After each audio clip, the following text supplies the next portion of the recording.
All right, so we're going to analyze running, lifting, jumping, throwing, and changes of direction. All right? This is hours and hours and hours of collecting video. And just a few hours of editing, but hours of collecting video.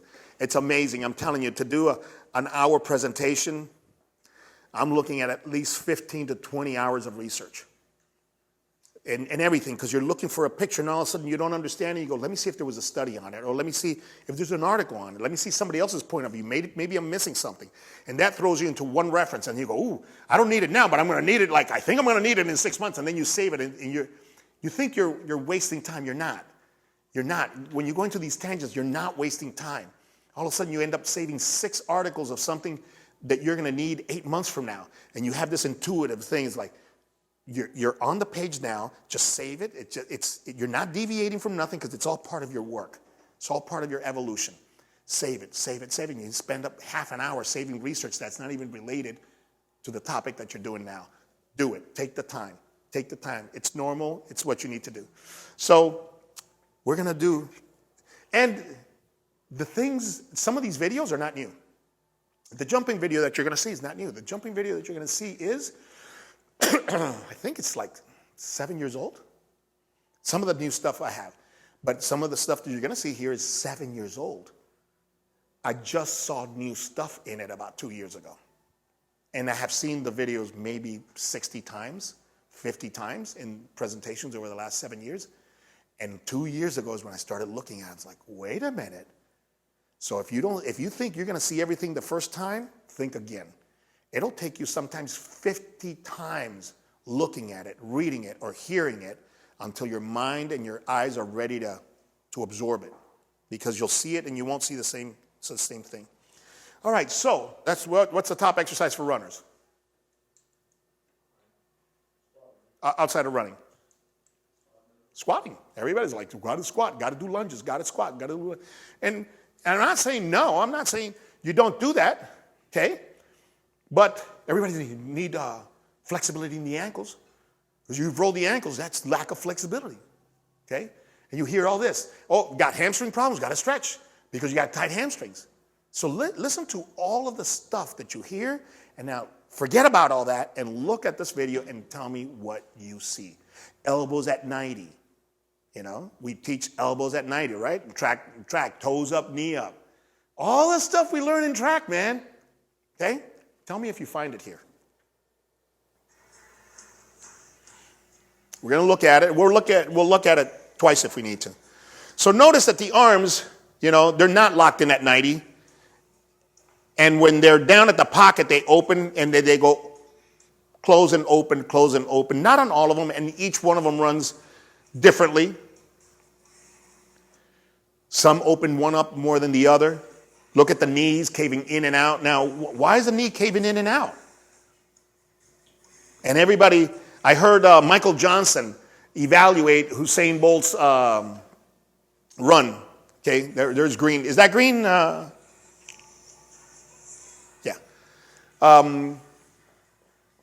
He was evaluating Usain Bolt, and he goes, Usain could be faster if he eliminates this knee in. Look at the ankle stiffness. Look at that. These guys are like on one toe. I don't even know how they generate power on one toe. But they do. Ankle stays at 90, and I mean, ain't nothing moving. There's nothing moving.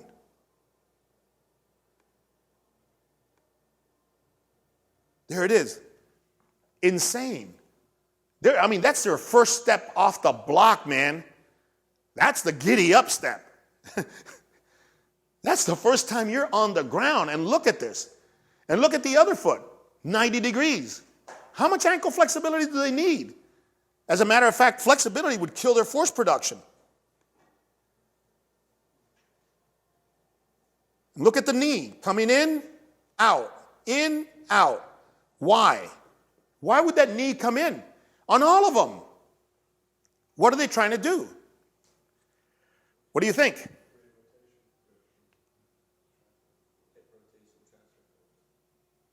Okay, they're loading what muscle? They're loading all glutes because the glute is a diagonal muscle. well, all of them are biarticular, but this one here, the glutes are a triplanar exercise, a triplanar muscle system. That means that if they work in the sagittal plane, they extend the leg. If they work in the frontal plane, they abduct the leg. And if they work in the transverse plane, they externally rotate. Okay, so how am I going to load a triplanar muscle? Load it triplanarly. Don't load one. If I did a bike thing and I went straight up, I would load one. I would load the sagittal plane. But if I go knee in, foot out, the way all these guys, like that, okay, if I do that, knee in, toe out, or foot out, now I've got flexion, which loads the extension. I got adduction, which loads the abductors. And I got internal rotation, which loads the external rotation. So I got triplanar loading. That's triplanar loading. You take that away from these runners, and it's like putting them on a bike. And even on the bike, they'll move their ass, and even as many will bring their knee in to try to get a little triplanar move out of their butt to help them out. So even in a sagittal plane machine, the body's trying to go triplanar to get a little bit of oomph. So what would you do for that? Look at that movement. What would you do for that? What is a great exercise that we would do for that? And it ain't the squat. What would it be? Huh? Okay, knee tucks for the frequency, to bring it up, to block the knee up. But for production, for like, off the ground, banging. The ankle's for the ankle, but for the butt. What is our favorite exercise for that position? We got two of them. Nope. That'll work too. Single leg squat, okay, not what I'm looking for. Look, the knee's coming in, it can't be anterior. Lateral reaching lunge. Diagonal chop from low to high. Cross upright row, load the hip. Look at the shoulder relative to the knee. That knee is going towards that left knee is going towards the right shoulder. Lateral reaching lunge, left knee towards the right shoulder. Low to high chop, right knee to left shoulder. Bam, when I bring that left knee to the shoulder and vice versa, I'm triplanar loading the butt. So, lateral for this? Yes. He is pushing laterally. His hips are rotated, so when he pushes laterally, he goes forward. These guys are skating off the blocks. Look at them. They're skating off the blocks. So it looks more like skating than what you think running. You think, when you look at your eyes, you think running is like on a bicycle. That's not running. This is sprinting. At top end speed, when less production is made, it's more circular. It's more circular. But when you're producing forces during the acceleration zone, this is a lateral movement. You're going forward because the hips are rotating. So when you push on rotated hips, you go forward. So just that's mind-blowing when you look at it that way. And it's undeniable. I'm going, is that knee closer to that opposite shoulder, yes or no? Okay, so I ask you, what is stretched right here? What is the bow that it's stretched right here? It's the diagonal serape right here, left glute to right lat. There's your force vector right there. And of course, left glute, left hammy, okay? Left gastroc, all that's gonna be in when he hits the ground. But right now, that butt is pulling on that femur right now, okay, across, and that right lat has that right hand going forward to stretch out that diagonal serape to get ready to produce force. You can't deny that. I don't care about research. There's no EMG. I don't care. And so if I got some researchers that say, well, we measure EMG, I go, I don't care what you're measuring. If you came up with the wrong conclusion, measure something else because you're measuring the wrong thing. Because you can't deny that. You cannot deny that. And that's why you use a video. Okay, so the next. All right, so now we get into this lifting. And I I debated with Stu McGill many a times. We did pre-conference symposiums. We did things together. We'd written books together. He's one of the guys that I respect the most. Guy was the best researcher, actually researching practical. He's the only researcher I know that actually went into the field and invited people like me, people like Pavel Zazzulini, who was the kettlebell dude, in there and measured them. And actually measured them, measured fighters. He measured St. Pierre. He measured real people doing real things. He measured strong men. So at least, at the very least, I'm not saying that he was perfect, none of us are, but at least he was in the field. The only guy I know to hang out with us, you know? So lifting. So I'm looking at lifting, and he was, when he first starts, it's, you know, neutral spine, neutral spine, neutral spine, neutral spine. I'm going, you can't, I've measured the pig spine, and I don't care what you measured. Because when you're measuring something that's going to break, you can't measure a human, so you measure a spine. And they say that the pig spine is very similar to the human spine, blah, blah, blah. And so they'll snap pig spines at some pressures, and they're dead, by the way. They're not live pigs. Just, you know, cadaver, right? They'll break a spine, and they say the spine broke at such and such and such, and they can measure pressures. So I go, well, you know what? I take pictures of my wife. She's picking up kids with the knees, with the back bent. I took pictures of this place getting built, and all of the South Americans that were doing all the cement work, bam! And I talked, órale, ¿qué pasa? They were from Guatemala, they were from the Honduras, they were from everywhere. Hey, how you doing? You know, they knew I was the owner. Come in, I bring them coffee, I sit down. Man, I'm not kidding you. They are on mud, on top of wheelbarrows, on top. They're balancing on top of wheelbarrows, all right? Shoveling to a guy on a ladder, and that guy is putting mud on the wall. And I'm taking pictures. I got pictures, I'll show you. Pictures of all this. They're all bent down, doing everything that of course, orthopods say don't do. They're bending and flexing for 8 hours. Boom. So I'm sitting there having coffee with them. I bring them lunch sometimes.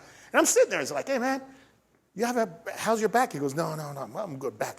I'm tired, but my back is good. You know, I used to say, yeah, this is crappy work, bro. It's hot. You know, it's getting built in the summer. Okay?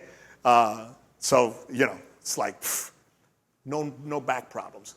Adam and I were here when they brought the Techno Gym equipment here. And I said, Adam, come over here. And we had this guy, again, the little Hispanic guy, and he was like this. He had to weigh maybe $140, and his back was so bent. And he got after, I mean, I think they were bringing in the DAT machine, which is the one that bent the threshold in that front door. So this is what we're dealing with here. And this dude gets in on it with another 6 guys, and he's got his back. I'm going, Adam, look at this dude. He's going to snap in two. So he's doing his thing. I go, hey, come over here. It's like, how's your back? No problems. Back is strong. He goes, how long have you been doing this? He goes, about 6 years. How often do you work? He goes, 8-10 hours a day, 6 days a week. And your back is good? He goes, solid. I go, all right, thank you. And I did it in front of Adam so we could see. I'm not saying that to bend your back and look like a camel. I'm not saying that that's the best. What I'm saying is this neutral spine does not exist in real life. You can't get into the positions. And then I started looking at the strong men, and I'm going, wait a minute. And then I started seeing interviews of these guys, and they're starting to explain that nobody that pulls over 600 pounds does it with a straight back. They actually bend their back on purpose. And we have no pullers over 600 pounds that have a back straight. So I looked at the top people lifting. And I'm a former wrestler. I go, all my years of wrestling and judo, I saw people lift people with flex back. And we don't have bad back issues. We have contusion issues in our neck, in our shoulders, elbows, and of course our knees. We have a lot of hip replacements because of the extreme positions that we find ourselves in, you know, during a wrestling career. But there's no bad backs, or very few bad backs. And maybe it's because we've trained them. So if you can train a back to do this, you can certainly train a back to lift a 26-pound kid. I mean, you're looking at, these guys are over 1,100 pounds already, I believe. The 1,000-pound mark was passed by Eddie Hall a long time ago. And look at the top. There you can't see because it's black on black, but the video up top, you'll see that rounded back. Look here, Eddie Hall. I think he's the first guy to break 1,000. Yeah. I mean, there it is. Okay? Now, it gets even uglier. Look at this. All right, so you're picking up a UPS box that may weigh 15 pounds, 20 pounds. How are you going to get your fingers under the UPS box if you don't flex your back? You got to get your hands around the box. How are you going to do that? You can't. You can't do that monkey squat that they want you to do with a straight back. These guys are picking up 300-pound rocks like they're nothing, and not one of them has a straight back because they couldn't get that far.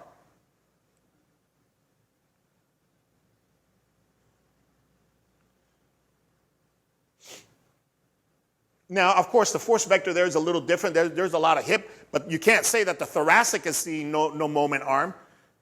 It's flexed, the thoracic, but the lumbar here, for sure, banging. So it can't be the position. It can't be the position. So it's got to be something else. So it's the stability. It's the stability. If you have a beautiful position and you lose stability, you end up with an injury. Look at these guys. All of them flex back. They're all of them strong backs. There's no back. Nobody's pulling a back.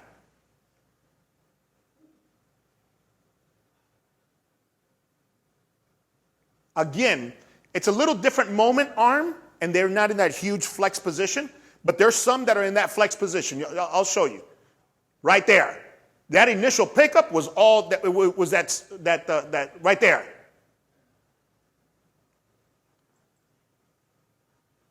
That's how he got him up. Now they're both in the flex position, and somebody's going flying. Now that's why you have bad necks. It's contusions. You have shoulders and elbows and knees because of contusions.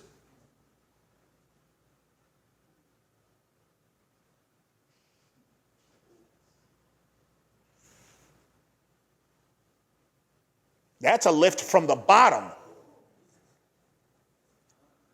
Look at that. Nobody can tell me that about the moment vector arm, this and that. That's a flex back straight up. All right? So, how do we train that? How do we teach people to do that? The extensions, the hyperextensions on a stability ball. What better tool? Just lay somebody down, flex them a little bit, come back up. Flex them a little bit, come back up. And that's how you put a brake on flexion. So it's real easy. Your extensions and your reverse hypers on the ball, no problem. So right off the bat there are reaching lunges where we allow mild flexion, because none of this was extreme flexion. It was right in the middle of the range of motion. You didn't see anybody here looking like a camel. They had a very sweet, gradual bend. You need the bend to get into the car, to get into the trunk of the car, to get underneath the box. You need the range of motion. But that doesn't mean you can get it at one vertebrae. You get it through all 24. So you saw their flexion is really nice and smooth. Where do we teach that? We teach that on the ball, and we teach that in the reaching lunges. All of them. You know, we teach them in the reaching lunges. And then think about this. The strongest guy here, if we see a box that's awkward, let's say it's kind of the size of a chair or kind of like half of one of these benches, it's awkward. And it weighs 50 pounds, 60 pounds, 80 pounds. I'm telling you right now, I'm not going to attempt it. Can I lift 80 pounds all day? I'm not going to attempt it. Why? Because it's going to put me in an uncomfortable position. I'll use a hand cart, or I'll wait till Adam comes in and Adam can help me. And that's the way it is. You think a mom at home, there's a 40, 50-pound box. You think she's going to say, I work out at IHP, I'm going to attempt it? She goes, no, I'm going to wait for my husband to come home. That dude can pick it up. That's the way it is, or he can find a friend. Nobody attempts to pick up crazy stuff outside. They always wait for somebody else or a special lifting tool. So you're not training them here to pick an 80-pound, 60-pound box. Just because they can do a 135-pound deadlift here doesn't mean they can tackle a UPS box that weighs 45 pounds. because that thing will put them in positions where they can't stabilize the spine. And if they don't stabilize the spine, I don't care what position you're in, neutral spine, hyperextended, hyperflex, you're going down. There's going to be a slip and you're going down. So everybody inherently knows that. They try to get in the position, they go, I'm not stable, and they leave it. So think of that. You're training versus real life. And when you start training why, and why, you start going, well, you know, I don't have to get anybody ready for an 80-pound box because ain't nobody picking up no 80-pound box. So then why do you need an 80-pound deadlift? I'm not saying no, do it. Just the question is why. Hypertrophy? Okay. Then okay, there's a reason. All right, fine. Are there other exercises? Is there a hyperextension? Is there a reverse hyper off the bench? Is there a hip thrust that you can do that gives you the hips that you want without the lower back roll of the dice that a deadlift has? Are you better off doing with a mom that she weighs 140 pounds and has a 20-pound baby at home going crazy, terrible twos? She's got to pick them up. Well, are you better off doing an 80-pound deadlift with her? Or are you better off doing 30 seconds of Aerodyne, 30 seconds of Versa Climber, something like that, 20 burpees, and then having her do a deadlift of, let's say if the kid weighs 20, a deadlift of 30 pounds, or just a bar, 45 pounds, and do it 15 times in a pre-fatigue state. Or picking up a 30-pound D-ball, deflated, or one of our sandbags. Say, okay, now it's 3 o'clock. You've picked this kid up 30 times already. He's terrible twos, and he's got a cold. So it's like, you're going nuts. It's 3 o'clock. You're really tired. Now go. And you got to put her in that state. So what do? We'll run that person through a circuit. You know, get them to run a circuit. You got to prepare them for that. And the circuit could be Aerodyne, burpees, carry dumbbells around IHP the way we normally do, and then do a deadlift. Or do the deadlift. You picked him up. Now carry him. He wants to be carried. You got to go to the second floor of the bedroom. You got to change diapers, whatever it is. Got to go carry him. Go. It's 4 o'clock. You're in the mall. You got to carry this kid, and you've got some stuff that you bought, and the car is 50 yards. It's going to start to rain. Ain't no time to BS. You got to go. No breaks. Got to go all the way to get there. That's what you train people for. There's no need for an 80-pound deadlift. Our fighters, they fight 190. There's no need for a 400-pound deadlift. There's no need for a 300. There's no need for 250. They never lift nothing more than 190, so our goal is to get them at a 205 so they have a little range there. Get them super tired and now say, do a deadlift 10 times in a super tired state. If you can do that, trust me, you can pick the guy up that weighs 190 near the fence and bring him to your corner and dump him on his head. You can do that one time. So that's the approach to training when you start understanding positions and you start understanding what it is that you're trying to do.